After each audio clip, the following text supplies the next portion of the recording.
The Butcher's Block. What's going on, y'all? You're in tune to The Butcher's Block. I'm your host, Frank the Butcher. I'm out here with my man, Pusha T. What up, what up? How's everything? Good, you man. good? Yeah. Good to see you. Good to see you. How's the tour going? Oh, man, this is day 3 of the tour. It's been sold out the 2 previous nights, and tonight's sold out as well. High energy, like everybody's happy. So, you've had an amazing year.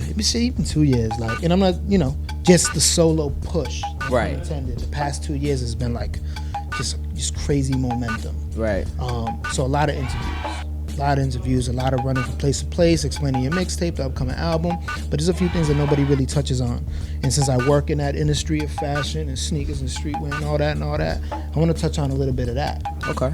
So obviously looking a certain way is important to your image. Yes. You've evolved from like regular hood, dope boy, outfits, the jersey thing during grinding, obviously, to the Japanese streetwear perspective through Bape, into ice cream, into BBC, and then you moved on and made play clothes. Right. How important was it for you to create a brand as opposed to, like being a billboard for other brands? It was important to me simply because the family from which I come from the Star Trek, what I'm saying, the Pharrell, then the being embraced by Bape, then Pharrell doing his BBC thing, like. And when you guys wore Bape, it was super visible. Yeah, for sure. All the way on Front Street, you guys were one of the first to push that. Yeah, for sure, man. And once we did that, we were doing shows, we were selling them out, and everybody was into it. But I noticed that people were like, I step on stage and they'd be like, "Wait a minute, you have on the Bape General jacket, yeah, or you got on the Bapesters in this color, right, and whatever." Right, yeah. You know what I'm saying? And I was like, man, I'd love to like create a brand that, of just my inspirations and things that, inspire me. And that's what we did with Play Clothes. And I seen the evolution where it started where like it was a traditional streetwear brand, kind of drinking out of the same fountain of inspiration as everybody else. For sure. And then it started to evolve. And it got to the point where you were doing things other people weren't doing. A lot of people think, like, they always ask me, like, are you designing? I'm like, nah, I don't design. And I want people to know that I'm wrong a lot of times. Like, they'll bring a line. They'll have a whole line, right? And I'll come in and Hutch and Smurf, who's Smurf is the head designer, he'll be like, what do you think? So we'll go through the whole line. And I'll be like, man, I hate this, or I don't like this, and I'm always wrong. Everything that I don't like is the bestseller for the season.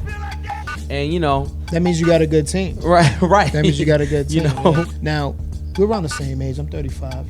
You know what I'm saying? We're around the same age. You give off you remember Ice-T High Rollers video? Of course. Like street fly, yes. Like rope with the revolver. Yes. And it should look like it weighed like 10 pounds. Yes. Like that. That's the vibe you give off to me. Man. In the new perspective. Let me tell you how funny that is. Because there is a sweatshirt, and I want to believe that it's either Uniqlo or American Apparel had the sweatshirt, and we all called it the Ice-T sweatshirt. We was like, yo, we got to go get all these joints. That's crazy. Just the regular black joint that he had the chain sitting on. Yes, just the regular crew neck. Just regular crew. Just like crispy. raglan sleeves, yes. With the sleeves coming like this. Yes, with the chain. That with was the it, chain. man. The glasses, the chain. We definitely from the same sweatshirt. era, man. Oh, absolutely. And that's the vibe. The same shit. Straight up and down. Like when I seen the Benz logo, joint, and the robe, I'm like, yo, straight Ice-T shit. That's all. Like, where's Darlene at? You know what I'm saying? That's all we was missing. Like, yo, that's so ill. You know what I mean? Appreciate it's like that refined dope dealer vibe. Let's take it a step further. You develop your own brand. You're super into fashion in your own right and what it means to you. Right. And you open a store. Right. Cream, Virginia. Yes. Let's talk about that a little bit. Oh man, I partnered up with my partner Brock 2 years ago, and Cream started, as most boutique shops do. Like he was just hustling, getting shoes, getting rare shoes, sending them off to, selling them off to guys who were in it, and he put in that time.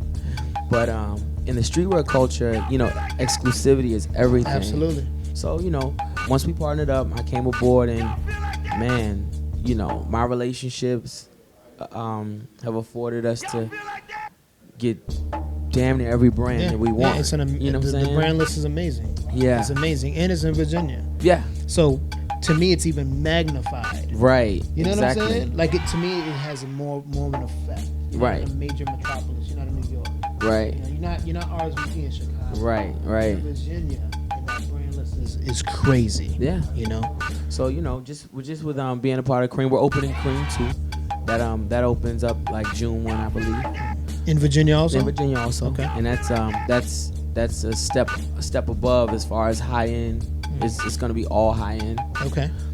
I know we talked about fashion, and right. I just feel like everybody, you've been asked everything about your upcoming music. Right. You know what I'm saying? Like, I watch all things, just like, yo, yeah, my name is my name is my name. Right. Obviously, it's or maybe to the viewers, not that obvious, but it was a line in, you know, Marlo and The Wire. You know what I'm saying? For fans of The Wire, probably the best TV drama ever. Straight up and down. I can watch it continuously. Right. You know what I'm saying? Repeats. You see any parallels between you and Marlo to why you chose that line? Well, I like the my name is my name line simply because even with 10 years being in the game, even with my content being as consistent as it's been, even with my subject matter and how my music has come about and come across all these years, people still seem to have issue with what it is that I do or what it is that I say. And I'm like, man. Why do you think that? Because they're not looking deeper into my music. I think they just skim through it. Right. There's always a commentary tucked in there. But the problem with you, I say a problem, is you're so fucking clever, is that some people they can't even navigate the cleverness to find the message. And the other problem with that is I can't compromise that. You shouldn't, though. I won't do it. You shouldn't. Like, you either gonna get hip or you just ain't in the pusher. Has there ever been something you've said, whether metaphor or not, that you've later regretted? Obviously, seeing Rick Ross have an issue with Reebok, and, you know, it seems like people are really being held accountable almost to a literal, like, that line he's not literally doing that. You know what I'm saying? Yeah. But has there been a time where you're like, ooh, yeah, really absolutely. That, man. Absolutely. Ross is my man. Yeah. And we know as rap fans that if we comb through every lyric on Cuban Links or every lyric on whatever, right. If you took everything literally, like, where would we be? Right. There'd be no hip hop. Right. Well, I mean, and since we're just talking literal, like, those who know that drug doesn't even do that to you. Like, you know, it's like. But again, I don't think there was an extra, like, let's go a layer lower. Right. It was like, whoa, top level. Through, yeah. Skimming through, and I think the premise is it's so negative. The connotation around it is so negative. Absolutely. You know, people need to really realize that, as you can see, rappers are held at a higher bar. And certain rappers, because I mean, man, we could go through a few Eminem albums, I'm sure. Absolutely. Yeah. And I do know, and it's unfortunate. You know what I'm saying? Well, I appreciate your time, man. Thank you. 100%. Thank you. Great interview. Appreciate it. Learned a lot. You know, look out for the new album. When? My name is my name, coming this summer. This summer? Yes, sir. Is it really this summer, or is that like? It's sold this summer. It's sold this summer. Are you done?